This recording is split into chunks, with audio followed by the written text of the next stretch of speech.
네, 앞선 속보를 통해 전해드린 것처럼 조금 전 법원에서 533억 규모의 담배 소송 2심 선고 결과가 나왔습니다. 국민건강보험공단이 주요 담배 회사들을 상대로 제기한 대규모 손해배상 청구 소송에서 또 패소했는데요. 앞서 지난 2020년 진행된 1심에 이어 2심에서도 다시 패소했습니다. 네, 이 밖에 1억 원 상당의 순금을 들고 지구대를 찾은 60대 여성 사연 등 주요 사건 사고 소식 임주혜 변호사와 함께 짚어보겠습니다. 어서 오세요. 네, 안녕하세요. 예, 안녕하십니까. 조금 전 전해드린 속보 내용을 먼저 좀 짚어봐야 할 것 같습니다. 국민건강보험공단이 주요 담배 회사들을 상대로 제기한 대규모 손해배상 청구 소송에서 다시 또 패소를 했습니다. 그렇습니다. 1심에 이어서 2심도 담배 회사 측에 손을 들어줬다라는 얼마 전 바로 선고가 있었는 건데요. 좀 안타까운 부분이 있습니다. 사실상 이기기 어려운 소송이었다라는 평가도 나오고 있었지만 그 의미, 상징적인 의미가 상당했던 소송이었습니다. 국내에서는 처음으로 건강보험공단에서 직접 이 폐암, 후두암과 같은 담배와 직접적으로 연관 그 발병성이 입증이 된 그런 암들에 대해서 그 치료비를 이미 이 건강보험공단에서 지급했기 때문에 그 상당을 손해액으로 산정하고 직접 담배 회사에 이 손해배상 청구 소송을 건 것인데요. 결국 소송에서의 쟁점은 이 암의 발병과 흡연이 직접적으로 인과관계가 있느냐, 그리고 이 건강보험공단을 이 손해배상 청구의 피해자라고 볼 수 있겠는가, 이런 부분들이 쟁점이 되었는데 1심에서와 마찬가지로 결국 흡연이라는 것이 개인의 선택이라는 측면에서 이 폐암이나 후두암의 발생과 직접적인 인과관계, 곧바로 연결되지는 않는다라는 측면이 강조된 것 같고요. 이에 더해서 이 건강보험공단이 결국 직접적인 피해자로 그 적격을 인정받기는 어렵다라는 취지가 포함되어 있지 않을까 예측이 됩니다. 자세한 내용은 이제 2심 판결문 분석을 통해서 좀 더 자세하게 확인해 볼 수 있을 것 같습니다. 1심에 이어 2심에서도 이 흡연과 질병 사이의 인과관계를 인정하기 좀 어렵다고 본 걸로 예측이 되는데 이게 처음 손해배상 청구 소송을 제기한 게 무려 2014년입니다. 이렇게 법리 공방이 굉장히 길었던 이유는 뭐라고 보세요? 굉장히 복잡한 소송입니다. 어떤 질병과 그리고 흡연과의 인과관계, 당연히 흡연이 영향을 줄 것이다, 흡연을 하면 좋지 않다라는 부분을 우리가 상식적으로도 알고 있고요. 각종 통계 지표에도 그런 부분들이 드러나고 있지만 이 암을 발생하는 데 있어서 여러 가지 요인들이 복합적으로 작용하기 때문에 이것을 흡연으로만 돌릴 수 있는가, 그리고 결국 개인의 선택이 결부되어 있기 때문에 이 암의 발생을 이 담배 회사의 책임으로 돌릴 수 있는가는 굉장히 복잡한 쟁점들을 내포하고 있습니다. 이제 이런 부분들을 국가에서도 인지하고 있기 때문에 담배에 높은 세금을 부과하기도 하고, 또 담배 값, 우리가 담배 광고 같은 부분들을 볼 때 담배를 홍보하는 내용을 담기보다는 오히려 담배의 위험성, 그 경고문을 부착하는 부분까지도 확인이 되는데요. 이런 부분만으로는 부족하다라는 측면에서 담배 회사 측에서 더 큰 책임감 그리고 경각심을 가지고 이런 암 발생을 줄이는데 노력해야 된다라는 그런 상징적인 의미가 담긴 소송이었습니다. 특히 건강보험공단의 정기석 이사장이 호흡기 내과 전문이기도 합니다. 오랜 시간 동안 실제로 이 병원 그리고 의사로서 활동을 하면서 얻어왔던 그런 지식들을 동원해서 이번 소송을 진두지휘했는데 아마도 대법원까지 가지 않을까 생각이 됩니다. 오랜 시간이 걸린 만큼 어떤 그 분석에 어려움이 있었지만 그만큼 시간이 지나면서 이 폐암과 이 흡연과의 인과관계가 점점 더 입증이 되고 있습니다. 아마도 상고심에서 이런 부분들을 좀 더 보강해서 최종적인 판단을 구해보지 않을까 생각이 됩니다. 건보공단이 이번 2심도 패소를 했는데 해외 사례를 좀 살펴보면 담배 회사들을 상대로 정부가 손해배상 청구 소송을 진행한 사례도 있고 그 결과 실제 거액의 배상금을 받아낸 경우도 꽤 있더라고요. 그렇습니다. 미국의 경우를 보더라도요, 피해자들에게 이 담배가 결국 어떤 이 질병과 직접적인 인과관계가 있기 때문에 더 중요한 것은 앞으로 이런 흡연을 예방하는 그런 차원에 있다라는 그런 판단 취지에서요, 25년간 260조 정도 원의 규모로 어떤 그 흡연 예방 교육이라던가 흡연으로 인해서 피해를 본 사람들에 대한 치료에 쓰이도록 어떤 기금을 마련했던 사례도 있습니다. 이 담배 회사가 사실 사실 담배를 팔아서 버는 그 수익이 막대하기 때문에 외국의 사례를 보더라도 이들에게 굉장히 막대한 책임을 부여하고 있다라고 보여지고요. 물론 어떤 질병의 발생이 모두 담배 때문이다라고 볼 수는 없겠지만 예. 적어도 담배와의 어떤 연관성이 직접적으로 인정되고 있는 그런 질병 코드에 대해서는 담배 회사 역시도 그런 부분을 예방하는 데 적극적으로 동참해야 되고 책임의식을 느껴야 된다라는 취지가 담긴 판결들입니다. 캐나다에서도 흡연 피해자의 집단 소송이 있었고 33조 원 규모의 배상 합의가 확정되었다라는 소식도 전해지는데요. 이제 우리나라에서도 이런 소송들이 계속되다 보면은 인식의 변화도 충분히 가져올 수 있고 실제로 이 소송을 진행하면서 국민건강보험공단에서도 지금 굉장히 건보료에 부담을 주고 있다는 측면 때문에 담배 회사의 일정 부분 책임을 물으려는 것과 더해서 국민들에게 이 흡연이 얼마나 위험한가, 흡연과 특히 암과의 어떤 그런 인과관계를 적극적으로 알리는 데도 그 목표가 있다고 밝히는 만큼 비록 2심이 패소라는 결과를 맞이했다고 해도 그 의미는 굉장히 상당했다라고 평가할 수 있습니다. 네, 이야기를 나누는 와중에 재판부에서 이러한 판결을 내린 부분에 대한 설명이 현장으로부터 들어왔습니다. 재판부는 건보공단의 법익 침해가 있다고 보기 어렵다라면서 직접 청구권을 불인정한 1심 판결이 위법한 게 아니다라고 이야기를 했습니다. 이 부분에 대해서도 다시 한번 조금 짚어볼까요? 그렇죠. 왜 건강보험공단이 담배 회사를 상대로 손해배상 청구를 했는가를 보면 결국 오랜 기간 흡연을 해온 사람이 암에 걸리게 됐고 그 암의 치료비를 우리가 보험, 건강보험을 통해서 일정 부분 전보를 해주고 있는 구조입니다. 그렇기 때문에 굉장히 막대하게 건강보험공단은 그 비용을 지출하고 있는 것인데 그렇기 때문에 건강보험공단 입장에서는 이 담배 회사의 건보의 어떤 그 재정 부담에 대한 책임을 일정 부분 물을 수 있다라는 취지였고요. 하지만 이번 재판부에서는 1심과 마찬가지로 건강보험공단이라는 것은 관련된 보험법에 따라서 이 질병이 발생한 사람들에게 보험료를 지급한 것일 뿐 이 담배 그리고 질병으로 인해서 피해자의 지위, 어떤 손해를 봤다고 볼 수 있는 적격을 가지고 있지 않다는 판단을 다시 한번 내린 것입니다. 예, 지금 패소를 했음에도 아마 대법원 판단까지 받아보겠다는 입장인 것 같아요. 공단은 그럼 얼마나 더 길어지게 되는 건가요? 시간은 상당 부분 소요될 수 있습니다. 이런 소송 같은 경우에는 뭐 인과관계에 대한 입증이나 뭐 실험이나 여러 가지 통계 작성이 필요하기 때문에 시간은 상당 부분 소요가 될 수 있고요. 적어도 이 흡연과 이 질병 간의 어떤 인과관계를 법원의 판단으로부터 명확히 해두려는 그런 취지에서라도 대법원 판단까지 받아보지 않을까 생각이 됩니다. 이미 사실관계에 대한 쟁점들은 이미 정리가 되었기 때문에 사실 대법원에 가서도 전혀 다른 판단을 받기는 어려울 수 있겠지만 적어도 이 흡연의 위험성을 다시 한번 강조하고 담배 회사에 일정 부분 책임을 물을 수 있는 여러 가지 방안들을 함께 고민해보는 그런 시간을 가지지 않을까 생각이 됩니다. 예, 알겠습니다. 추후 건보공단 등의 입장 등이 전해지면 저희도 다시 한번 짚어보도록 하겠고요.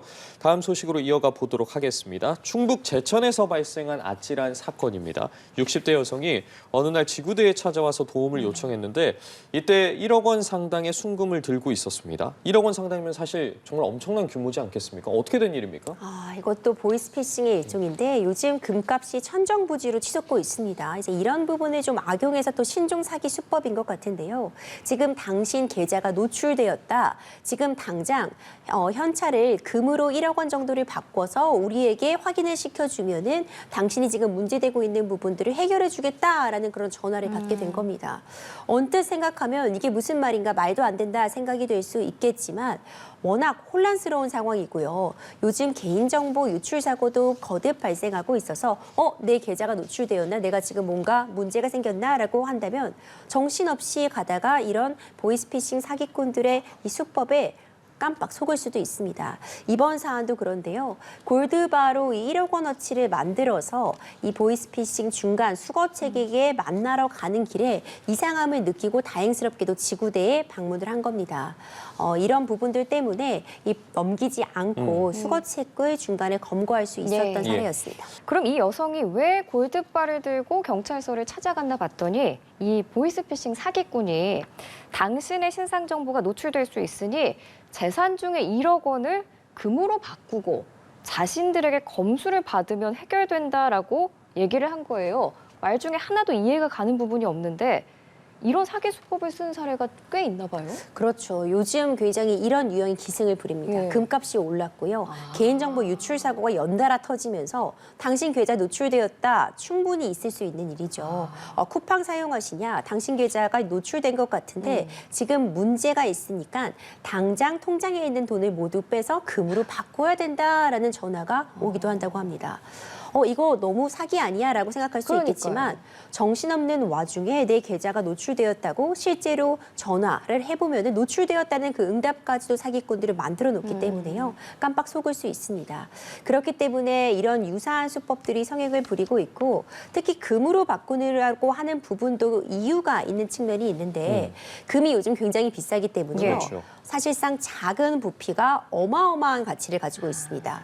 골드바 하나 정도면은 굉장히 금전적으로는 큰 가치를 갖고 있기 때문에 작은 부피로 아주 큰 재산적인 이득을 취할 수 있다는 점에서 그리고 계좌이체라든가 다른 것보다 추적을 또 피할 수 있다는 점에서 금을 통한 또 신종 보이스피싱 사기가 기승을 부리고 있습니다. 예, 말씀해 주신 것처럼 이번 사건에서 눈에 띄는 게 현금을 금으로 바꾸라라는 지시였는데 경찰이 통신사기 피해 환급법 위반 혐의를 적용을 했습니다. 어떤 의미가 있는지도 짚어볼까요? 결국 네. 보이스피싱과 관련된 부분이라는 겁니다. 음. 전화를 통해서 사람들에게 허위의 사실을 알리고 이를 통해서 금전을 착복하려고 한 전형적인 사기 수법이라고 보여지는데요. 이번 사안 같은 경우에는 정말 다행스럽게도 지구대로 이 여성이 찾아갔기 때문에 범죄 피해를 예방할 수 있었지만 만약 그대로 이 보이스피싱 중간 수거책에게 이 골드바를 전달했다고 한다면 금전적인 피해 회복하기 매우 어려울 수 있습니다. 예. 현찰을 전달하는 것과 마찬가지로 그것을 추적하기도 매우 어려울 뿐더러 금방 이 보이스피싱 일당들이 그 골드바를 다른 부분으로 자금 세탁을 해버린다면 추적도 매우 어려울 수 있는 상황이었는데 정말 다행스럽게도 이 지구대에 방문했기 때문에 해결이 될 수 있었습니다. 이런 사기 수법이 지금 계속해서 눈에 띄는 만큼 예방, 이런 피해를 입지 않기 위해 최선의 조치는 예방인 것 같습니다. 내가 어떤 정보가 유출되었다, 금융사기를 당한 것 같다, 이런 안내를 갑자기 전화로 받고 그렇기 때문에 내 계좌를 알려달라, 내지는 계좌에 있는 돈을 찾아라라는 요구를 하는 금융기관이나 검찰은 없습니다. 이런 부분을 다시 한번 강조드리고 싶고요. 현찰을 꺼내서 골드바로 바꿔라, 이런 전화를 받는다면 이건 무조건 사기에 연루되는 것이다. 보이스피싱이다라는 부분을 다시 한번 강조드리고 싶습니다. 예, 알겠습니다. 보이스피싱 범죄 조금이라도 의심스러우면 무조건 경찰에 신고하셔야겠습니다. 이제 다음으로 넘어갈게요. 최근에 일타 강사로 알려진 현우진 씨 그리고 조정식 씨가 현직 교사들과 불법으로 문항을 거래했다는 의혹 전해드린 바 있는데 그 구체적인 거래 과정이 검찰 공소장을 통해서 드러났습니다. 어떤 내용인가요? 그렇죠. 우리가 일타 강사라고 해서 수험생들이 정말 수업을 많이 듣는 이 학원 강사 2명에게 교사와 연루가 되어서 이 수능 유사 문제를 거래했다라는 혐의가 적용이 되고 있는 겁니다. 공소장을 보니 유면 수학 강사 현우진 씨 같은 경우에는 교사 3명에게 예. 4억 2천만 원 상당의 어떤 문제에 대한 그 대가를 지급한 것으로 확인이 되고 있고요. 이와 관련해서 또 조정식 씨 같은 경우에는 조정식 씨는 현직 교사로부터 문항을 제공받았는데 심지어 EBS가 정식 출간되기 전에 그 교재 문항을 사전에 공유받은 것으로 더해져서 좀 충격을 주고 있습니다. 현우진 씨 같은 경우에는 이 비용을 지급함에 있어서 해당 교사가 아닌 교사의 배우자 계좌로 일부 금원을 이체한 정황까지도 확인이 되고 있어서 수사 과정을 통해서 어떤 경로로 이들과 접촉을 해서 문제를 거래했는지 특히 EBS 연계 문항 같은 경우에는 EBS와 그 강사가 계약을 할 때 다른 곳에 문제를 넘기지 않는다. 그런 약속하는 조항이 계약서에 예. 담겨 있기 때문에 이 계약서의 위반 여부 등의 쟁점이 될 것 같습니다. EBS 말씀해 주셨잖아요. 지금 유명 영어 강사로 인기를 끌어온 조정식 씨 같은 경우에는 현직 교사로부터 문항을 제공받는 데 그치지 않고 지금 EBS 교재 파일을 미리 입수한 정황도 파악이 됐습니다. 이거 가능한 일입니까? 가능할 수 없는 예. 일인데 지금 가능했다라는 부분이 좀 문제점으로 지적되고 있는 것 같습니다. EBS 교재가 굉장히 중요한 의미를 갖는 것이 이제 수능과 연계되어 있고요. 양질의 문제라는 점에서 이 수능을 출제함에 있어서 또 참고가 되는 그런 교과서와 같은 문제입니다. 그런데 정식으로 EBS에 그 문제가 실리기도 전에 조정식 씨에게 메신저로 이 문제를 미리 공유했다라는 측면인데 네. 그렇다면 수험생들 입장에서는 EBS에서도 나오는 문제와 유사한 부분이 미리 학원 교재에 동장했다. 또 이런 부분이 또 굉장히 이슈가 될 수도 있는 지점이고요. 어떤 과정에서 이 문제를 입수할 수 있었는지는 좀 더 조사가 필요해 보입니다. 지금 조정식 씨와 현우신 씨 같은 경우에는 이와 관련해서 불법적인 부분이 없었다. 여러 가지 문제를 제공받는 과정에서 일어날 일이다라고 입장을 피고 있지만 수사기관에서 어떤 대가성 부분이라던가 불법성인 부분이 없는지 확인이 필요해 보이고 이 교사, 그러니까 EBS의 문제를 제공했는데 이것을 학원 강사에게 넘긴 이 집회진 입장에서도 충분히 문제가 될 수 네. 있습니다. EBS의 업무를 방해했다는 혐의를 받을 수 있을 것 같고 만약 이렇게 EBS에 실리기 전에 문제를 미리 달라고 한 조정식 씨에게는 업무 방해를 교사했다는 혐의가 적용될 수 있는 상황이어서 계약 위반과 더불어서 실제로 형사처벌까지 이루어질 수 있을지 조사 결과가 관심이 집중되고 있습니다. 네, 이렇게 우리나라 사교육 시장이 상당히 과열돼 있고 또 부모들의 교육열 또한 굉장히 높잖아요. 이를 여실히 보여주는 황당한 사건이 또 있습니다. 딸이 다니는 사립고에 엄마가 직접 들어가서 시험지를 빼돌렸어요. 그렇습니다. 황당했죠. 예. 이 사건이 알려지고 굉장히 충격적이었는데요. 이 행정실장 등과 이제 공모를 해서 2023년부터 지난해 7월까지 10차례나 이 대범한 학부모는 학교 담장을 넘었습니다. 한 번이 아니네요. 그렇죠. 이 행정실장 등으로부터 이제 출입문 비밀번호 같은 것들을 알아낼 수 있었고, 그러니까 공모했다는 부분이 맞겠죠. 그러니까 학교 관계자들의 일정 부분 협조와 공모가 있었고, 이런 부분들 때문에 시험을 앞두고 있는 교무실에 들어가서 문제를 유출한 정황이 확인이 된 겁니다. 그러면서 3,100만 원 정도를 학교 관계자들에게 정달하기로 했고, 결국 이 훔친 시험지로 이 부모의 딸은 전교 1등을 놓치지 않았었는데요. 이건 뭐 어긋난 모정이라고도 표현할 수 없을 것 같습니다. 딸이 이렇게 해서 1등을 하면 과연 행복할지, 결국 지금 이 결과가 무엇인지 결국 이 들통나게 되었고 형사처벌을 피할 수 없게 되었습니다. 예, 연루된 모두에게 법원이 중형을 선고를 했는데 엄마는 물론이고 교사와 행정실장까지 모두 실형을 선고받았습니다. 그렇습니다. 중형이 선고됐습니다. 죄의 질이 매우 좋지 못하고 범행의 기간이나 수법이 매우 악랄했습니다. 이 때문에 학교의 정상적인 업무를 방해한 것은 물론이거니와 이 현주 건조물을 침입한 것이고 절도죄까지가 문제가 될 수밖에 없는데요. 이 주도적으로 딸 시험지를 훔친 엄마 징역 4년 6개월에 처해졌습니다. 그리고 이 협조한 30대 기간제 교자는 징역 5년과 추징금, 그리고 이제 지문 등록 등을 도운 행정실장에게는 징역 1년 6개월이 선고가 되었고, 이 훔친 시험지로 시험을 본 이 딸에게는 징역 1년에 집행유예 2년이 선고되었습니다. 알겠습니다. 참 이렇게 1등하는 게 도대체 무슨 소용인가 싶습니다. 이제 오늘 마지막 주제 살펴볼게요. 그 강선 의원에게 공천 헌금 명목으로 1억 원을 건넸다는 의혹을 받고 있는 김경 서울시 의원이 오늘 경찰에 다시 출석을 했습니다. 조금 전 들어온 속보에 따르면 강선 의원에게 경찰이 20일 소환 통보를 다시 하기도 했는데 김경시 의원이 앞서 제출한 자수서에 돈을 건넬 당시 강선우 의원도 함께 있었다는 내용이 담긴 걸로 알려져 파장이 일고 있는데 이게 강 의원과는 좀 배치되는 주장인 거죠? 그렇죠. 기존의 강 의원 주장과는 전면으로 배치되고 있기 때문에 그 주장의 신빙성이 관심이 집중되고 있습니다. 김경시 의원이 지금 자술서에 주장한 바에 따르면 이 돈을 건넬 당시 강선우 의원도 그 자리에 함께 있었다. 보좌 인원이 잠시 자리를 비운 사이에 강선우 의원에게 전달했다라는 취지로 진술을 하고 있는 것으로 전해져서요. 예. 보좌 인원이 이 돈을 받았고 보관하고 있었다. 미처 사전에 인지하지 못했다는 강선우 의원의 이 주장과는 배치되는 부분입니다. 그렇기 때문에 앞으로 수사기관에서 이 부분을 좀 중점적으로 좀 질문을 이어가지 않을까 생각이 되고, 김경시 의원 입장에서는 현재 본인이 어차피 처벌받을 상황입니다. 1억 원을 주었다는 부분을 인정하고 있는데 또 다른 거짓말을 할 그런 목적이나 동기가 없다면 강선우 의원도 그 돈을 건네는 자리에 함께 있었다라는 진술의 신빙성이 매우 높 없다고 판단될 수 있기 때문에 추후 앞으로 20일에 진행될 강선우 의원에 대한 소환 조사에서도 실제로 그 돈을 받는 자리에 동석했는지 여부 등이 쟁점이 될 수밖에 없습니다. 말씀해 주신 것처럼 어쨌든 입장과 또 내용이 다르기 때문에 20일에 강선우 의원에게 관련된 부분을 물을 것으로 보이는데 앞서 이 수사 속도와 관련해서 이야기가 나왔잖아요.